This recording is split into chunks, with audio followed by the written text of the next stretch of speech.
오늘은 아름다운 헌신이라는 제목으로 하나님의 말씀 증거하겠습니다. 옆에 분하고 인사하시기 바랍니다. 아름답게 헌신하는 성도가 됩시다.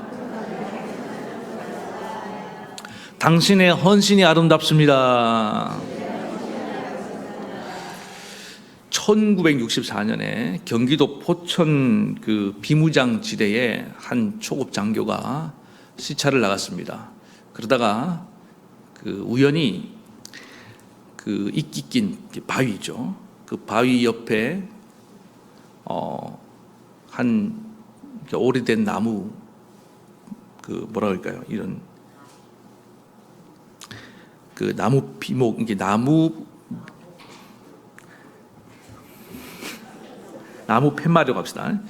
나무 팻말인데 아주 세월의 흔적이 잔뜩 묻어 있는 그런 다 썩어가는 나무 위에 녹슨 철목 하나 딱 이렇게 걸려져 있는 겁니다. 딱 봐도 뭐예요? 어느 무명의 어떤 전후의 무덤이 됩니다. 그 사람을 기념하기 위해서 거기다가 누군가 이렇게 묘지를 만들어 놓은 겁니다. 그러면서 그분이 이제 그 자리에서 눈을 감고 지그시 이제 생각에 잠기게 된 겁니다. 묵상을 하게 된 겁니다. 이런 분이 있었기 때문에 우리나라가 지금 이렇게 오늘날까지 보존되어 왔구나. 그러면서 순간 그분에게 영감이 스쳤습니다. 시적인 영감이. 그래서 시를 하나 지었는데 제가 읽어드리겠습니다. 초연이 쓸고 간 깊은 계곡 양진역에 비바람 긴 세월로 이름 모를 비목이요. 많이 들어보셨죠? 비목이라는 유명한 노래입니다. 이 노래를 이제 그분이 그 현장을 목격하면서 지었는데 저는 그런 생각이 들었습니다.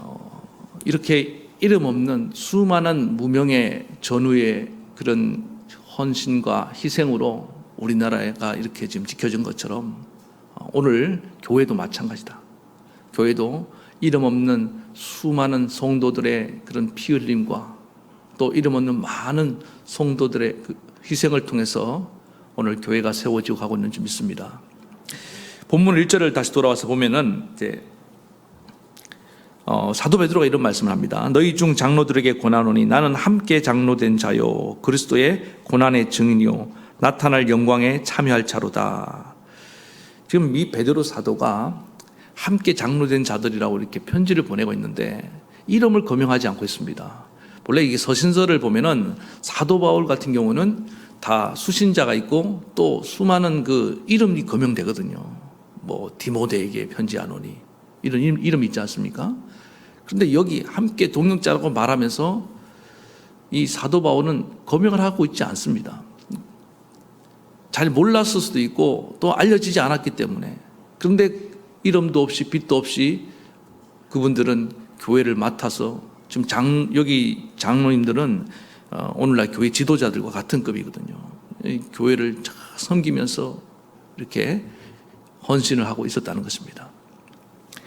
초대교회는 사도들 같이 유명한 그런 분들을 위해서 교회가 세워진 게 아닙니다. 그분들의 헌신도 있었지만은 또 이렇게 이름 없는 많은 베드로가 동역자라고 여길 만큼 중요한 사명을 감당하지만 알려지지 않은 그분들을 통해서 교회가 든든히 서가고 있었다는 것입니다. 오늘 교회도 마찬가지라는 거예요. 제가 잠깐 언급했지만은 우리가 그렇게 유명하지 않습니다. 우리끼리는 서로 이름을 알아주고 하지만은 어떻게 우리 이름이 그렇게 유명하겠습니까? 교회는 그 유명한 목사님, 그 이름 있는 유명한 성도들 통해서 세워지는 것이 아니라 이름 없는 아무런 정말 시간이 지나면은 잊혀질 만한 그런 분들에 의해서 그분들의 헌신이 모아져서 교회가 세워가고 있는 것을 꼭 기억하시기 바랍니다. 그래서 오늘 이 예배는 너무 중요하다. 왜? 이름 없는 오늘 우리 선생님들 이름 다 있어요. 제가 말하는 유명하지 않다는 뜻입니다. 또 우리 성도님들이 이렇게 우리 아이들 지금 몇 명 남지도 않았지만은 그 아이들 한 영혼 한 영혼을 붙들고 정말 주님 앞으로 이끌려고 하는 그런 몸부림이 헌신이기 때문에 주님이 오늘 기쁘게 생각할 줄 믿습니다. 그런데 오늘 함께 동역자 된 이 이름 없는 분들에게 사도 바울은 사도 베드로는 이런 얘기를 합니다. 그들에게 하나님의 큰 상급이 있을 것이다. 자, 4절을 같이 보겠습니다. 4절. 그리하면 목자장이 나타나실 때에 시들지 아니하는 영광의 관을 얻으리라. 그 장로들의 이름 없는 무명의 동역자들의 헌신의 결과는 하나님이 시들지 않는 영광의 면류관을 얻게 된다. 분명히 말씀하고 있습니다. 그래서 우리는 오늘 우리의 헌신은요, 이 땅에 썩을 면류관을 얻기 위해서 헌신하는 것이 아닙니다. 시들지 않고 썩지 않는 영원한 영광의 면류관을 우리는 바라보고 나아가는 자들인 줄 믿습니다. 그걸 기대하고 헌신하는 겁니다. 그래서 저는 이 영광의 면류관을 얻기 위해서 하는 헌신을, 이게 아름다운 헌신이 아닌가. 오늘 우리의 헌신이 정말 아름답길 바랍니다. 그렇다면은 오늘 본문을 통해서 이 영원한 영광의 면류관을 얻는 아름다운 헌신은 어떻게 이루어지는가? 첫 번째는 이겁니다. 자발적인 헌신으로 이루어진다는 것입니다. 우리의 헌신은 자발적이어야 됩니다. 2절을 보겠습니다. 너희 중에 있는 하나님이 양무리를 치되 부득이함으로 하지 말고 오직 하나님의 뜻을 좇아 자원함으로 하며. 베드로는 지금 이 목양의 사명을 갖고 있는 장로들이, 지도자들이 양무리를 치는데 경계해야 될 것과 또 쫓아야 될 것을 말하고 있습니다. 하나는 뭐냐면 부득이함으로 하는 일이 없어야 된다. 억지로 하지 말아야 된다. 마지못해서 하지 말아야 된다. 또 하나는 자발적으로 해야 된다는 겁니다. 자원함으로. 저는 우리 선생님들이, 제가 선생님들에 대한 특별한 애정이 있는 이유는 뭐냐면은 우리 선생님들은 어린 영혼들을, 양들을 돌보기 때문에 양을 돌보고 목양하는 마음이 뭔지를 압니다. 그래서 목자의 심정을 알아요. 목회자의 마음을 안단 말입니다. 그래서 저는 정말 교회의 중요한 동역자들이 누구냐? 목양의 사명을 갖고 있는 분들입니다. 목양의 일을 하고 있는 분들, 우리 목자들, 또 우리 교사 선생님들. 그 외에 많은 분들도 영혼에 대한 관심이 있고 영혼을 사랑하는 마음이 있고 한다고 한다면은 목자의 심정을 알 수 있습니다. 그래서 이 어린 양들을 잘 돌보고 양육할 사명이 있는데 이 소중한, 정말 하나님께서 맡겨주신 일을 하면서 억지로 한다? 있을 수 없다는 거예요. 자원함으로 반드시 해야 될 줄 믿습니다. 그런데 이 당시에 베드로가 보니까 억지로 하는 사람들이 있었던 것 같아요. 그러니까 베드로가 이 편지를 보내고 있는 겁니다. 억지로 목양을 한다고 한다면 하나님 기뻐하지 않는다. 그리고 억지로 그 마지못해서 그 일을 하면은 그 양들이 모르겠습니까? 다 압니다. 엄마가 억지로 밥을 하는지, 정말 자발적으로 하는지 애들은 기가 막히게 알아요. 그렇지 않습니까?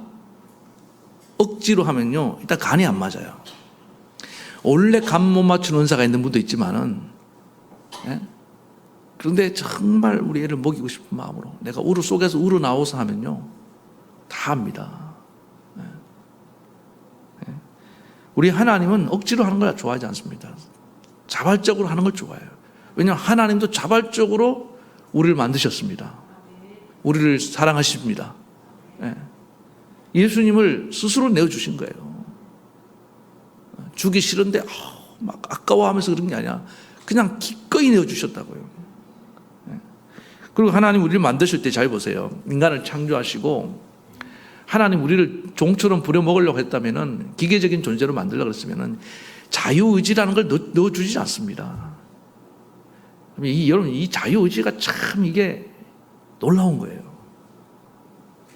스스로 생각하고 감정을 느끼고 의지를 가지고 움직인다? 말을 한다?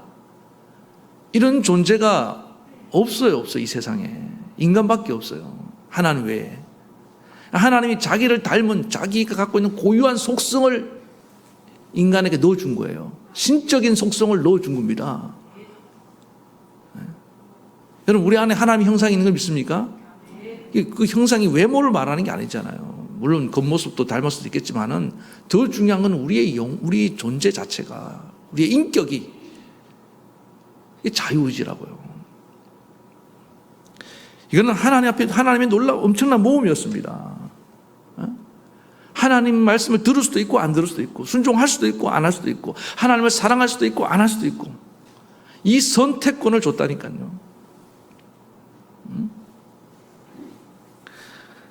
그래서 하나님은 알고도 위험한 모험을 감행하신 겁니다. 그래서 하나님은 우리가 정말 하나님을 자발적으로 그의 말씀을 지키고 순종하고 사랑하기를 원하시고 그의 뜻을 이루어가기 원하시는 걸 믿으시기 바랍니다. 그래서 우리가 자발적으로 순종하고 사랑하면요, 헌신하면요, 하나님은 너무너무 기쁩니다. 여러분 자녀를 키우면서 잘 보세요. 애가 시키지도 않았는데 어느 날 딱 일어나 아침 일찍 일어나고 밥 먹고 옷 챙겨서 학교 가고 갔다 와서 신발 딱 정돈을 해놓고 인사도 하고 잘하고 우리 아이가 달라졌어요. 얼마나 기뻐요? 안 기뻐요? 말할 수 없이 기쁜 겁니다. 어느 날 정신을 차리고 막 공부를 하고, 그런데 막 죽으라고 잔소리 해가면서 매를 들고 막 감시해가면서 그렇게 해서 움직인다고 생각해 보세요. 그렇게 해도 석연치 않고 기쁘지 않습니다. 그러니까 여러분, 억지로 하는 모든 것들은요, 하나도 이게 좋은 게 없습니다. 자발적으로 할 때 하나님 뭘 느끼냐면, 제가 나를 닮았구나. 자발적으로 선을 선택할 줄 아는구나. 악을 미워하는구나. 그때 너무너무 기쁜 겁니다. 왜? 하나님 보실 때 나를 닮은 것 같기 때문에. 자, 그래서 보세요. 하나님 뜻이 뭐냐? 2절에 이런 말씀이 있습니다. 오직 하나님의 뜻으로 조차 자원함으로 하며, 그러니까 하나님 뜻이 뭐라고요? 양무리를 치되 자발적으로 하는 거.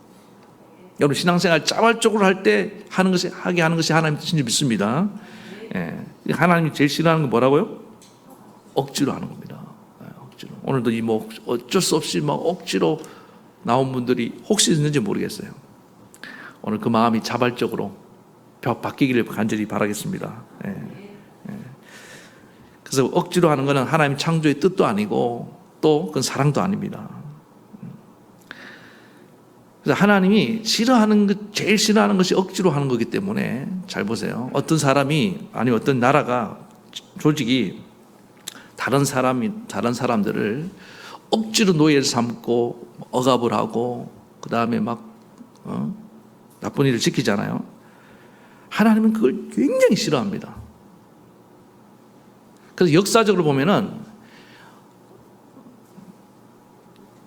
연약한 백성을 짓밟고 노예 삼고 또 아니면 힘없는 자를 짓밟고 부당한 일을 강요하고 시켰던 그런 나라나 사람은 하나님의 심판을 면한 역사가 없습니다. 악덕 사장님 하나님 반드시 심판하십니다. 악덕 그런 폭군들 하나님 반드시 심판하십니다. 이집트를 여러분 보세요. 이집트라는 나라가 430년 동안 정신을 못 차리고 하나님 백성이 힘이 없다고 그렇게 포갑 정책을 펼쳐서 노예를 삼고 얼마나 고생을 시켰습니까? 그랬더니 하나님 어떻게 하셨습니까? 원자폭탄을 던졌어요. 제가 볼 때는 이집트 애굽이 받았던 재앙 10가지를 합치면 그거 거의 원자폭탄급입니다. 피의 재앙, 그 다음에 개구리 재앙, 또 뭐였어요? 피계 이 재앙, 알죠? 그런 거 쫙. 저 일본도 마찬가지 아닙니까? 우리나라를 그렇게 짓밟고 난 뒤에 하나님 원자폭탄을 빵빵. 그래서 제국은요 반드시 멸망하는데 아주 그냥 다시 일어설 수 없을 정도로 멸망시킵니다. 하나님이. 그 정도로 하나님 싫어하는 겁니다. 그래서 우리는 그걸 알아야 됩니다. 그러면은 하나님이 그렇게 원하는 게 뭐냐면 우리가 자유의 백성이 되는 겁니다. 자유롭게 하나님을 섬기도록. 그래서 출애굽의 목적이 명분이 뭐였습니까? 바로 왕 앞에 가서 모세가 했던 얘기가 뭐냐면 하나님이 이 백성을 하여금 강야로 가서 하나님을 마음껏 예배하게 하려 하는 것입니다. 예배의 자유를 얻기 같습니다. 종교의 자유를 얻기 같다고요. 신앙의 자유라는 건요 우리의 목숨보다 중요한 겁니다. 저 영국의 청교도들이 신앙의 박해를 받았잖아요. 종교의 자유가 없어요. 강요를 당하는 겁니다. 잘못된 신앙을 강요당해요. 그래서 우리는 목숨을 걸고 메이플라워를 타고 죽음의 사선을 넘어서 대서양을 건너서 신대륙에 도달하는 겁니다. 우리의 신앙이 그렇게 얻어지고 지금까지 전파된 겁니다. 그래서 신앙의 자유, 자발적으로 신앙생활 하는 것, 어떻게 얻은 자유인데 다시 우리가 이 자유를 포기하고 노예의 종의 상태로 돌아가려 한다면은 여러분 이거는 좀 불행한 겁니다. 잊지 마시기 바랍니다. 신앙의 자유는 목숨보다 귀한 것입니다. 민주주의가 이게 아무나 하는 게 아니에요. 자유가 뭔지를 아는 사람들이 민주주의를 할 수 있는 겁니다. 어떤 사람에게 자유를 주어주고 스스로 선택하고 책임지게 만드는 게요, 이게 성숙한 시민의식이 갖춰주지 않으면 불가능합니다. 그런데 예수님께서는 말씀하셨습니다. 진리를 알지니 진리가 너희를 자유케 하리라. 진리는 우리 주 예수 그리스도가 진리인 걸 믿으시기 바랍니다. 복음이 진리입니다. 우리를 죄의 속박으로부터 자유하는 순간 우리는 자유할 수 있습니다. 죄의 굴레로부터 벗겨주시기 때문에 율법적인 생활로부터 자유할 수 있는 겁니다.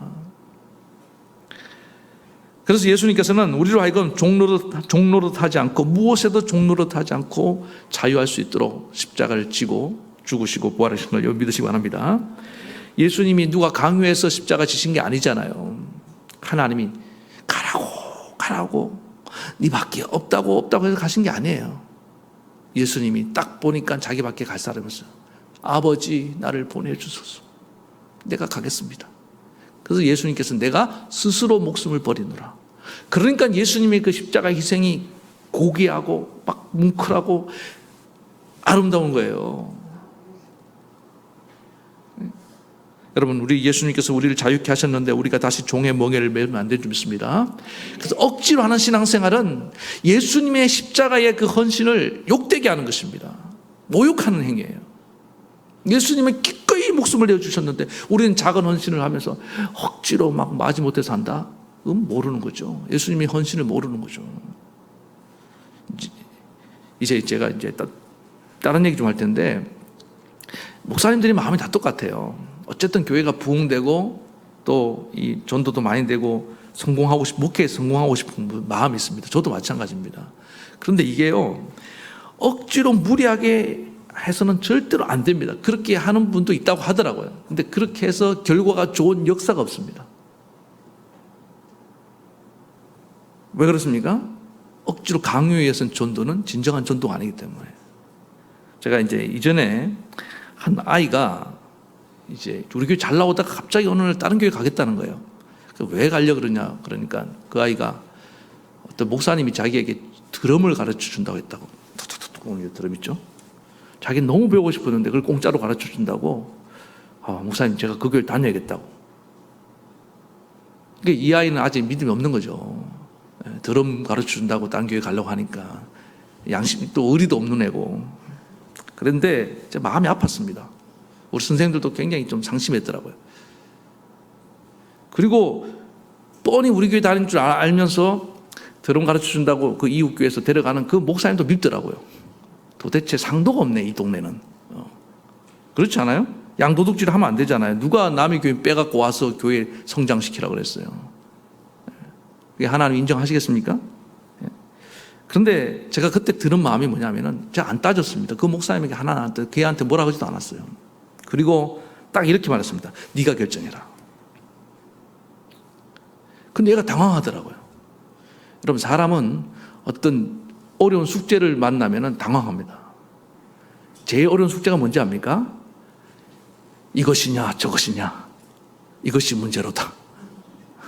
우리 나중에 보세요. 결혼할 때 자매들 형제들 삼각관계 속에서 있을 때 이 형제 보면 이 형제가 좋아 보이고 또 저 형제를 보면 저 형제가 좋아 보이고 그 중에서 선택하는 게 제일 힘들어요. 그런데 그걸 해야 됩니다.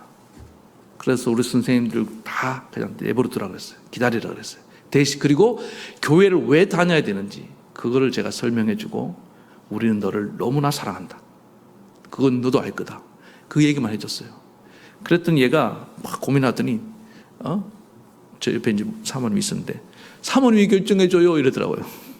그걸 왜 사모님한테 결정하라고? 아니야, 그건 아니야. 네가 결정하는 거야. 우리는 너의 결정을 존중할게. 그래서 한참을 고민하더니 그 목사님한테 전화를 하더라고요. 목사님 죄송해요. 못 갈 것 같아요. 저는 이 교회 다녀야 할 것 같습니다. 그 자기가 그 목사님한테 만약에 제가 개입을 하면 그 목사님과 또 싸움 날 수도 있잖아요. 그렇지 않습니까? 이건 본인이 결정해야 되는 거예요. 그래서 걔는 그때 믿음이 좀 자랐어요. 그리고 제가 그 사건 이후로 한번 신중하게 생각했습니다. 아, 이게 중요하구나. 제가 두 가지가 기뻤는데, 하나는 뭐냐면 그 아이가 다시 우리 교회 돌아온 게 기뻤고, 또 하나는 뭐냐면 그 아이가 스스로 결정을 내릴 수 있다는 데서 저는 너무나 기뻤습니다. 중요한 목회의 원리, 교육의 원리를 배웠어요. 여러분 선생님들 계시는데, 부모님들 계시는데 아이들 양육할 때 중요한 게 뭡니까? 자기 스스로 옳은 걸 선택하고 결정을 내릴 수 있도록 도와줘야 됩니다. 물론 그걸 못하니까 부모님들이 훈계도 하고 야단도 치고 하는데, 어느 순간에는 본인이 깨닫고 이것이 옳은 일이다, 이렇게 해야지 이게 바른 것이다, 이거 본인이 깨달아야 됩니다. 믿음은 언제나 스스로 선택하고 결정을 요구합니다. 우리 하나님이 우리에게 스스로 너희가 옳은가 그른가 판단해라는 거예요. 무엇이 참인지 것인지 분별할 수 있어야 된다는 것입니다. 오늘 하나님의 성령이 여러분 가운데 임하셔서 참과 거짓을 분별하고 옳은 일과 그런 일을 구분할 수 있길 간절히 바라겠습니다. 이것은 주님 앞에 옳은 일이기 때문에 내가 헌신한다, 자발적으로 헌신이 일어나야 된다는 것입니다. 저는 진짜 감사한 게 뭐냐 하면은, 우리 성도님들이 제가 와서 좀 성숙한 교회라는 게 느껴지는 게 뭐냐면은, 뭘 시키지 않았는데 자발적으로 하는 분들이 참 많아요. 자발적으로. 그럴 때 정말 기쁩니다. 우리 특별히 이제 선생님들 보니까 자발적으로, 지난번에도 말씀드렸잖아요. 이 더운 여름에 아이들 전도하겠다. 제가 우리 선생님들 보고 전도하세요, 전도하세요 한 적이 없습니다. 알아서 가서 전도하고, 또 알아서 모여서 성령학교 준비하고 기도하고, 알아서 척척척척 해나갈 때 얼마나 제가 기쁜지 몰라요. 우리 하나님도 크게 기뻐할 줄 믿습니다. 그래서 오늘 어떤 경우에도 신앙은 강요될 수 없고 헌신도 강요될 수 없다.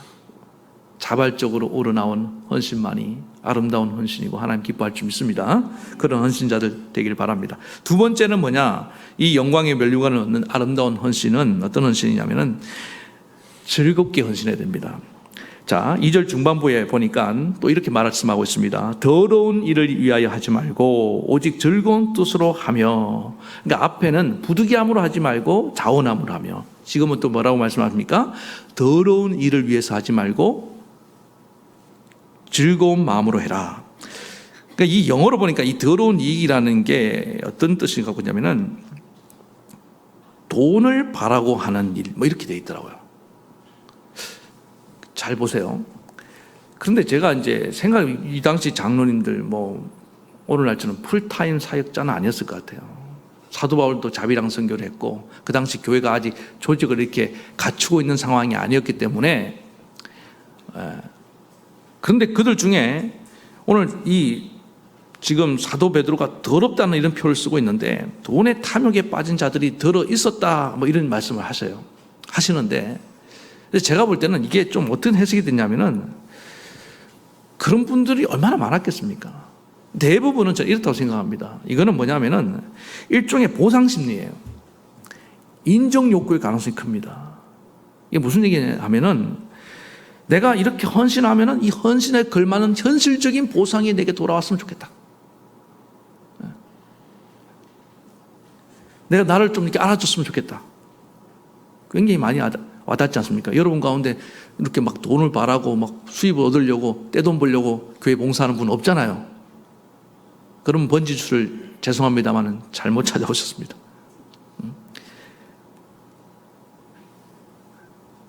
그런데 우리가 뭔가를 바라는 순간 뭐가 사라지냐면 기쁨이 다 사라집니다. 예를 들어서 우리가 어떤 사람에게 밥을 사주려고 했어요. 그런데 그냥 좋아서 아무 조건 없이 밥을 사주면은 사주는 사람도 기쁘고 즐겁잖아요. 그런데 내가 이 밥을 어떤 목적을 가지고 내가 오늘 밥을 사주니까 저 사람한테 뭘 빼내야겠다, 빼먹어야겠다, 이런 마음 갖고 딱 대접을 하는 순간 기쁠까요? 안 기쁠까요?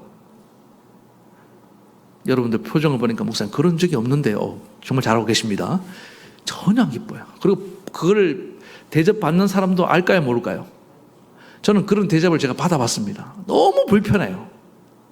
어떤 목적을 가지고 밥을 산다고 하는, 정치인도 아닌데 그런 분이 있더라고요. 여러분, 인생을 그렇게 사는 분들은 정말 피곤하게 사는 것입니다. 진짜 인생의 가치, 기쁨을 다 잃어버리고 사는 거예요.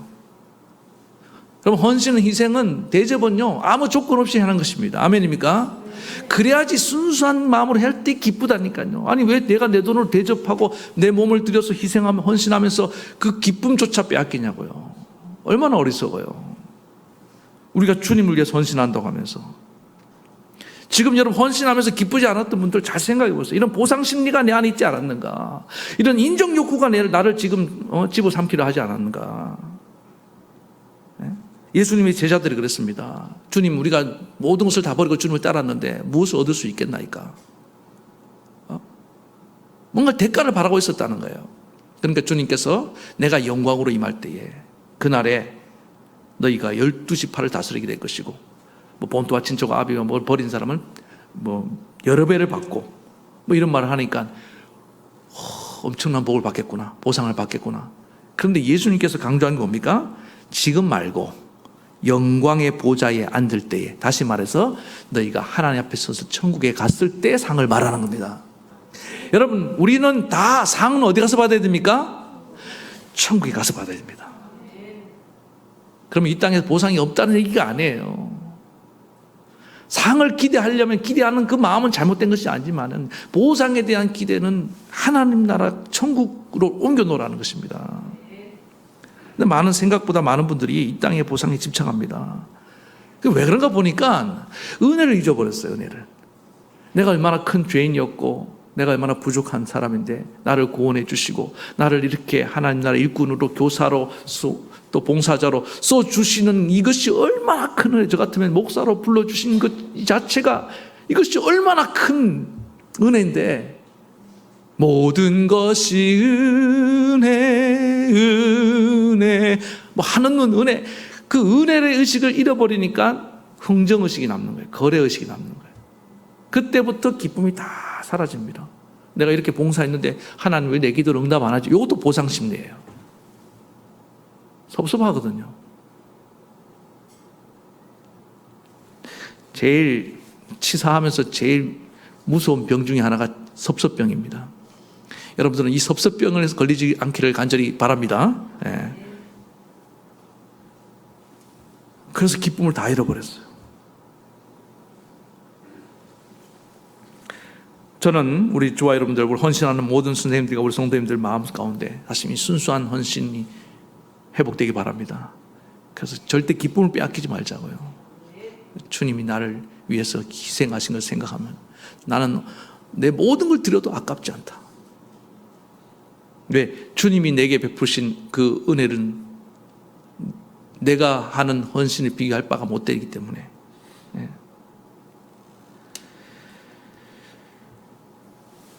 그래서 남 바라볼 것도 없습니다. 어떤 분들은 또 비교를 해요. 이제 뭐 우리 또 어쩔 수 없이, 여러분, 사람이 모인 것은 경쟁과 비교가 있습니다. 그러나 이걸 극복해야 됩니다.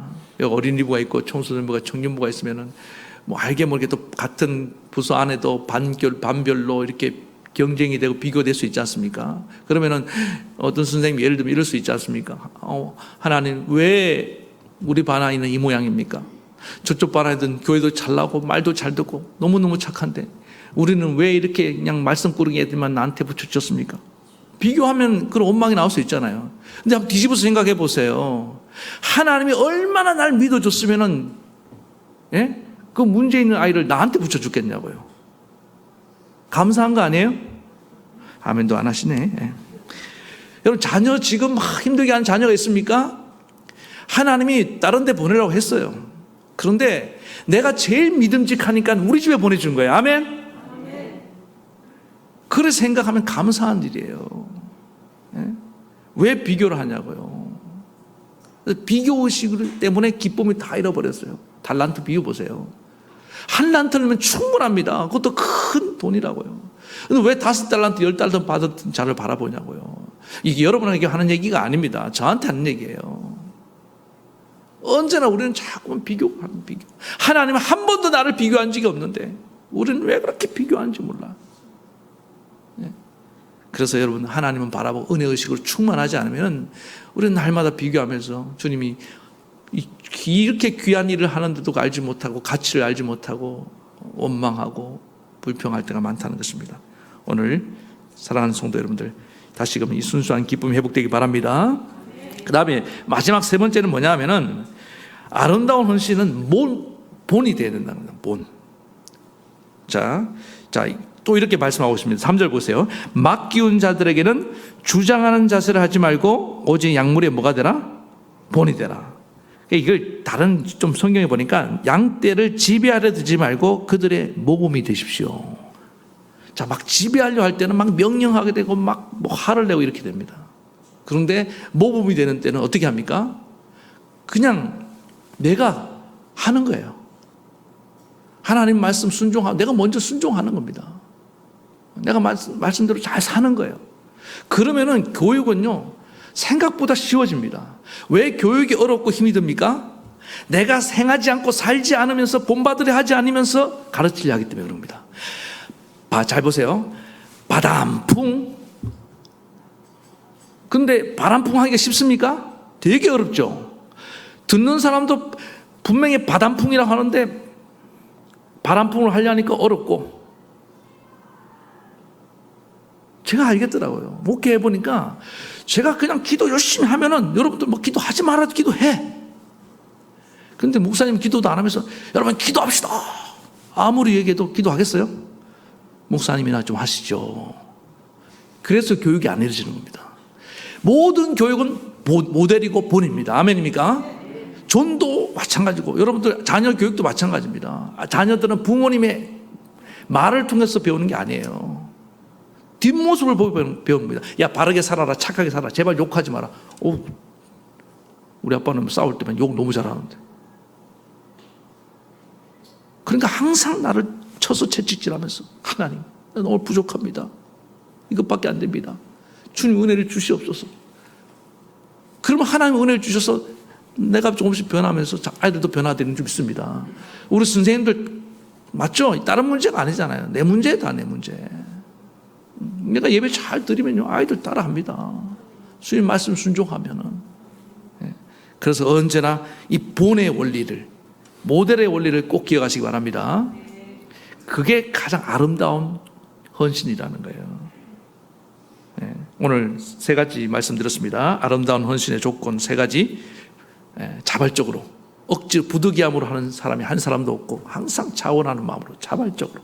그 다음에 우리는 어떤 인정 욕구라든지 더러운 이익이라든지 보상 심리를 바라보지 않습니다. 우리 이 땅의 어떤 상급이 아니라 저 하늘의 상급을 바라보면서 주님이 내게 주신 그 베푸신 큰 은혜를 생각하면서 순수한 마음으로 기쁘게 헌신하는 저와 여러분 되기 바랍니다.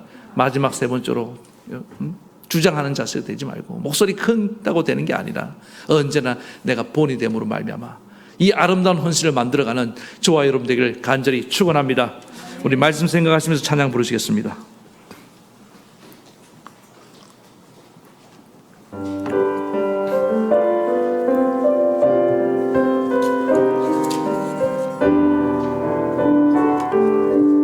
당신의 그 섬김이, 당신의 그 섬김이 천국에서 해같이 빛나리.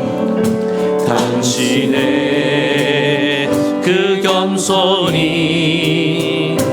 천국에서 해같이 빛나리. 당신의 그 믿음이 천국에서 해같이 빛나리. 당신의 그 충성이 천국에서 해같이 빛나리. 주님이 기억하시면 족하리. 하나님 사랑으로 가득 찬 모습, 천사도 흠모하는 아름다운 그 모습, 천국에서 해같이 빛나리. 당신의 그 순종이, 당신의 그 순종이 천국에서 해같이 빛나리. 당신의 그 사랑이 천국에서 해같이 빛나리. 당신의 그 찬송이 천국에서 해같이 빛나리. 당신의 그 충성이 천국에서 해같이 빛나리. 주님이 기억하시면 족하리. 불타는 사명으로 가득 찬 모습, 천사도 흠모하는 아름다운 그 모습, 천국에서 해같이 빛나. 우리 주님이 기억하시면 족하리. 주님이 기억하시면 족하리. 불타는 사명으로 가득 찬 모습, 천사도 흠모하는 아름다운 그 모습, 천국에서 해같이 빛나리. 우리 사랑하는 성도 여러분, 잠시 동안 묵상하겠습니다. 오늘 우리가 헌신을 하는데 과연 억지로 부득이함으로 하지 않았는지 돌아보고 하나님 자원하는 마음으로 하기를 원합니다. 주님도 스스로 목숨을 버리셨던 것처럼 오늘 우리가 큰 은혜를 받았는데 억지로 하는 건 하나님 하나도 기뻐하지 않습니다.